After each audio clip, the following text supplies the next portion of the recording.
UGC Hub students. So today we start the new concept that is accounting concept.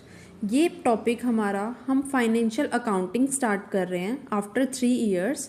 तो हम दोबारा start कर रहे हैं अपना जो भी हमारी प्रिपरेशन थी। जैसे हम यूजीसी हब में हैं तो कई स्टूडेंट्स हैं जो नेट की एग्ज़ाम की तैयारी कर रहे होंगे, कुछ हैं जो गवर्नमेंट एग्ज़ाम्स की तैयारी कर रहे हैं, कुछ हैं जो हम नॉर्मली जो हम कॉमर्स के स्टूडेंट्स हैं, जैसे हमारा बीकॉम फर्स्ट ईयर है, बीकॉम सेकंड ईयर है। तो ये जो कंसेप्ट है ये हमारा बेस कंसेप्ट है फाइनेंशियल अकाउंटिंग का, accounting concept, accounting assumptions, accounting conventions. तो यहाँ पे जब भी हम स्टार्ट करेंगे तो सबसे पहले हम बात करेंगे accounting concept, what the meaning of accounting concepts. वो कंसेप्ट्स जो हमारे इंडिया में हम यूज़ करते हैं, कोई भी छोटा बिजनेस, कोई बड़ा बिजनेस, कोई सोल प्रोप्राइटरशिप, हर कोई कंपनी, चाहे कंपनी छोटी है चाहे बड़ी, हम इसको यूज़ करते हैं। अगर कोई भी बिज़नेस है, अगर वो अपना बिज़नेस कंटिन्यू करना चाहते हैं तो उनको अपने अकाउंट्स में इन कंसेप्ट्स को फॉलो करना मैंडेटरी है, अदरवाइज़ वो बिज़नेस हमारा यहाँ पर लीगल नहीं माना जाता। सेम हर कंट्री के अपनी अलग अजम्पशंस, कंसेप्ट्स होते हैं जो उनको फॉलो करना पड़ता है।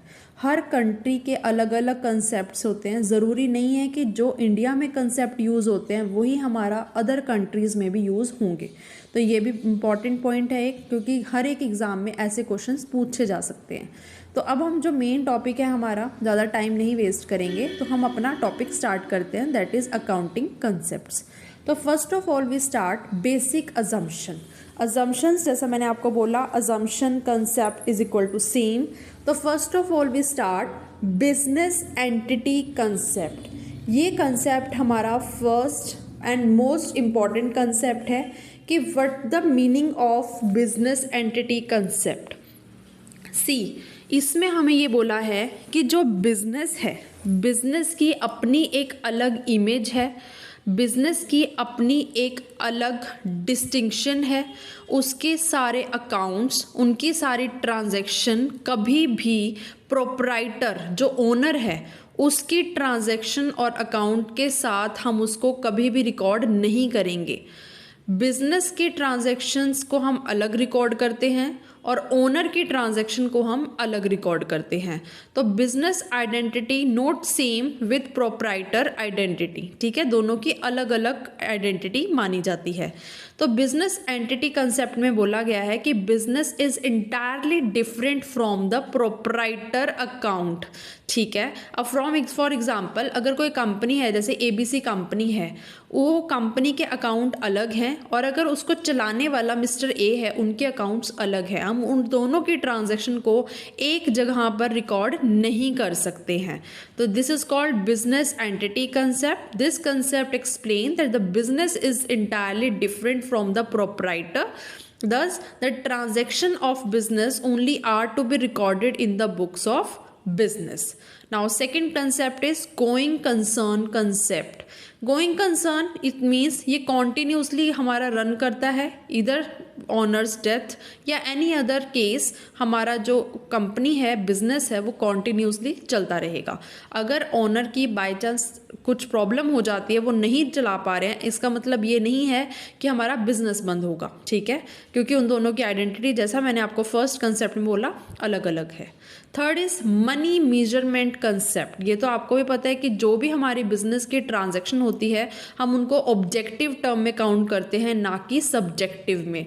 तो according to this concept only those transaction which are express in money term are to be recorded in accounting. Simple से कंसेप्ट है, कोई इतना टफ कंसेप्ट नहीं है। बस याद रखना है कि बिजनेस एंटिटी मतलब different identity, going concern continuously चल रहा है, मनी मेजरमेंट ऑब्जेक्टिव टर्म में इसको रिकॉर्ड करेंगे। उसके बाद है अकाउंटिंग पीरियड। ये बहुत इंपॉर्टेंट है और बहुत ईजी भी है कि जो भी हमारी अकाउंटिंग ट्रांजेक्शन्स होती हैं उनको हम अकॉर्डिंग टू पीरियड ही काउंट करते हैं, डेट वाइज ही हम उनको रिकॉर्ड करते हैं। ठीक है। तो बिजनेस जैसे कि मैंने आपको बताया एक कॉन्टिन्यूसली एक सेपरेट पर्सन की आइडेंटिटी की तरह वो रहता है। तो बिजनेस हमारा कभी भी चेंज नहीं होता, ना ही इसकी आइडेंटिटी चेंज होती है। तो अगर कोई भी हमारी अकाउंटिंग ट्रांजैक्शन हो रही है किसी पर्टिकुलर पीरियड में, तो हम उसको पर्टिकुलर पीरियड में ही रिकॉर्ड करेंगे, ना कि हम उसको कभी भी अपनी मर्जी से रिकॉर्ड कर सकते हैं। अगर हमारा 2022 में कोई ट्रांजैक्शन हुई है तो हम उसको 2023 में नहीं रिकॉर्ड करेंगे, ना उसको शो करेंगे। तो ये इजी सा पॉइंट है। उसके बाद है एक्रूअल कंसेप्ट। एक्रूअल कंसेप्ट में बोला गया है कि एक्रूअल में जो हमारी कैश ट्रांजैक्शन है और जो हमारी क्रेडिट ट्रांजैक्शन है वो दोनों ही इंटायरली डिफरेंट हैं। हम ऐसा नहीं कह सकते कि जो कैश ट्रांजैक्शन है वो is equal to credit transaction है। दोनों की अपनी अलग अलग रिकॉर्डिंग है, अपनी अलग अलग अकाउंटिंग स्टेटमेंट्स हैं। ओके, उसके बाद हमारे कुछ बेसिक प्रिंसिपल्स हैं। ये हमारे अजम्पशन कंसेप्ट कंप्लीट हो चुके हैं। Now we start some basic principle. तो first of all realisation concept. Realisation में जो ये कंसेप्ट बहुत इजी है, ये कह रहा है कि जो ट्रांजैक्शन हमारी एक्चुअल में हुई है हम वही रिकॉर्ड करेंगे। अपनी तरह से कोई अजम्पशन नहीं लगा देनी है। अपने बैलेंस शीट को इक्वल दिखाने के लिए हम उसमें कुछ भी फेक अमाउंट नहीं डिस्क्लोज कर सकते। जो एक्चुअल में आपका एक्सपेंस हुआ है हमें उसी को ही यहाँ पे शो करना चाहिए। This is a legal concept, this is a legal matter. Now second is matching concept, जो कि बहुत ईजी है कि जो हमारे एक्सपेंसेस हैं उसका इनकम मतलब इक्वल इफेक्ट पड़ता है। एक चीज़ अगर आप कोई भी एक ट्रांजैक्शन करते हो तो उसका दोनों जगह पे इफेक्ट पड़ता है, इनकम साइड भी और एक्सपेंसेस साइड भी, डेबिट साइड भी और क्रेडिट साइड भी। तो ये इक्वल होना चाहिए, मैचिंग होना चाहिए। उसके बाद है फुल डिस्क्लोजर कंसेप्ट, मतलब जो भी आप अकाउंटिंग स्टेटमेंट, जो भी आप अकाउंटिंग डाटा उसमें रिकॉर्ड कर रहे हो उसका प्रॉपरली डिस्क्लोज होना चाहिए कि वो अकाउंटिंग हमारी आई कहाँ से है, उसका पूरा प्रूफ होना चाहिए। अगर आपने कोई एक्सपेंस किया है तो उससे रिलेटेड हमारे पास सारे डॉक्यूमेंट्स होने चाहिए। उसके बाद डुअलिटी कंसेप्ट, ये हमारा सेम मैचिंग कंसेप्ट से रिलेटेड है कि दोनों तरफ हमारी उसकी ट्रांजैक्शन होंगी। उसके बाद है वेरीफिएबल ऑब्जेक्टिव एविडेंस कंसेप्ट, जो कि मैंने आपको बताया फुल डिस्क्लोजर कंसेप्ट सेम वही है कि वेरीफाई होना चाहिए, आपके पास फुल प्रूफ होने चाहिए।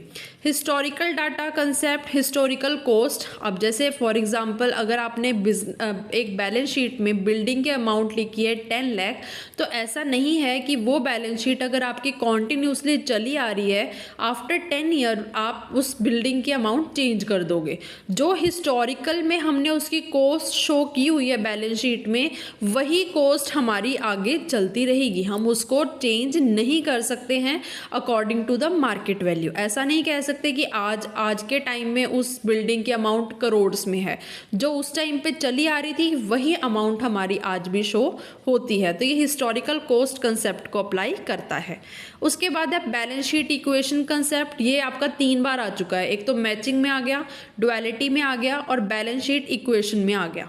ठीक है, तो ये हमारे हैं concepts and assumptions. Thank you for all the students.